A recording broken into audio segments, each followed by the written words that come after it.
Halo teman-teman, pernah kepikiran gimana sih orang bisa beli saham atau investasi di pasar modal?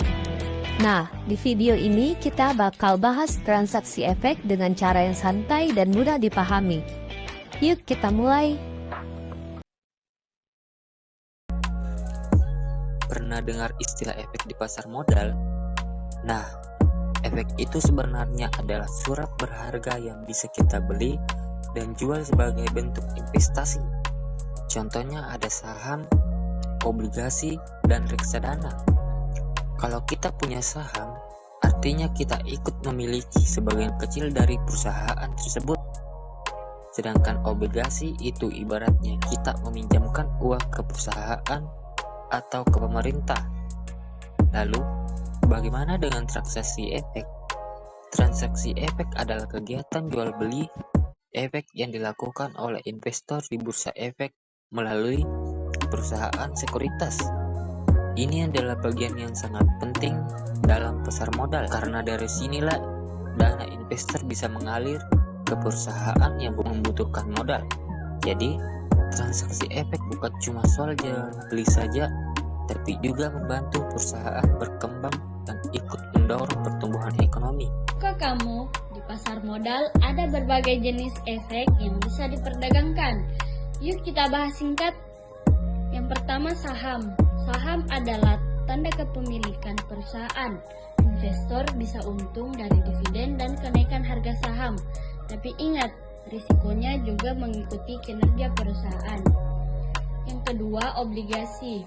Obligasi adalah surat utang yang diterbitkan perusahaan atau pemerintah. Keuntungannya berasal dari bunga yang dibayar secara berkala.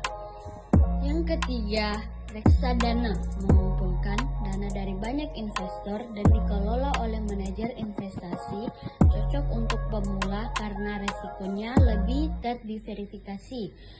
Yang keempat, seperti opsi futures, digunakan untuk lindung nilai atau spekulasi dengan risiko yang lebih tinggi. Maka, kenali jenis efek sebelum berinvestasi agar keputusanmu lebih bijak. Jenis order dalam transaksi pasar. Kalau kamu trading tapi belum paham jenis order, itu ibarat naik motor tanpa tahu rem atau gas. Pertama, market order. Ini tipe langsung gas. Kamu beli atau jual di harga pasar saat itu juga, cepat tapi harganya bisa sedikit meleset kalau pasar lagi ramai. Kedua, limit order. Kalau ini kamu yang atur harga, mau beli murah, mau jual lebih mahal, tapi ingat, belum tentu langsung kejadian atau nunggu harga nyentuh dulu. Ketiga, stop order. Ini penjaga keamanan. Biasanya dipakai buat stop loss. Kalau harga nyentuh batas yang kamu tentukan, order otomatis jalan buat ngurangi kerugian. Terakhir, OCO. Satu set order, target profit dan stop loss dipasang barengan. Yang satu kena, yang lain otomatis batal. Praktis dan disiplin. Intinya, kenal order ini bukan soal keren-kerenan, tapi soal bertahan di market. Pada sistem perdagangan digital, terdapat beberapa jenis order yang digunakan untuk mengeksekusi transaksi. Yang pertama, market order, yaitu perintah beli atau jual yang dieksekusi langsung pada harga pasar saat itu. Jenis order ini menekankan kecepatan, namun tidak menjamin harga terbaik. Yang kedua, limit order, yaitu perintah beli atau jual pada harga tertentu yang ditetapkan oleh pengguna. Order ini hanya akan dieksekusi jika harga pasar mencapai batas yang ditentukan. Yang ketiga, stop order, yaitu ordernya akan aktif ketika harga menyentuh level tertentu. Biasanya digunakan untuk membatasi kerugian atau melindungi keuntungan. Yang terakhir, one cancel the order, yaitu kombinasi dua order, di mana jika salah satu order tereksekusi, maka order lain otomatis dibatalkan. Jenis-jenis order ini membantu pengguna mengelola risiko dan strategi transaksi secara lebih efektif. Peran infrastruktur penyelesaian transaksi efek.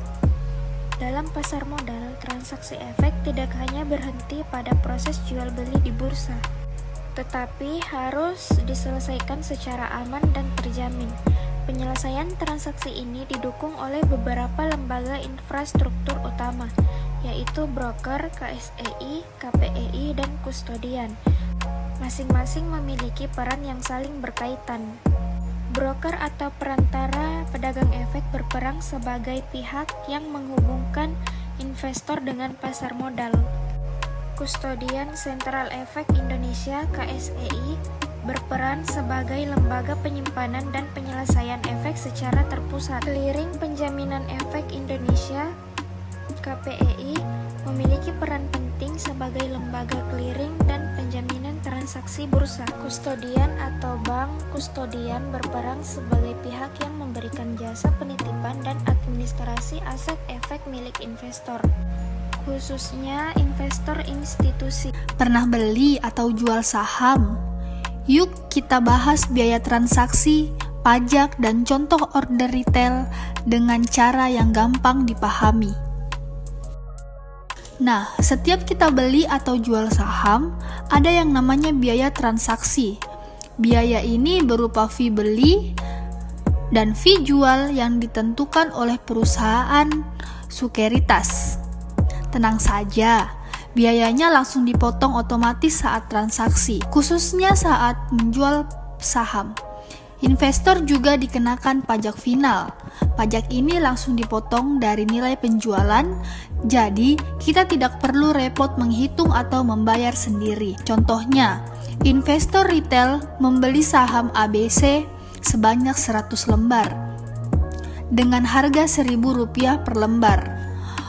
Order dimasukkan lewat aplikasi sekuritas, dan jika ada penjualan di harga yang sama, transaksi langsung terjadi. Ketika saham dijual kembali, investor akan dikenakan fee jual dan pajak. Jadi, ketentuan bersih adalah hasil penjualan dikurangi semua biaya. Kesimpulannya, memahami biaya dan pajak sangat penting agar investasi jadi lebih cerdas. Kalau sudah paham semua ini, kita lebih siap dan nggak bingung lagi saat belajar atau terjun ke pasar modal. Sekian, terima kasih dari kami kelompok 3.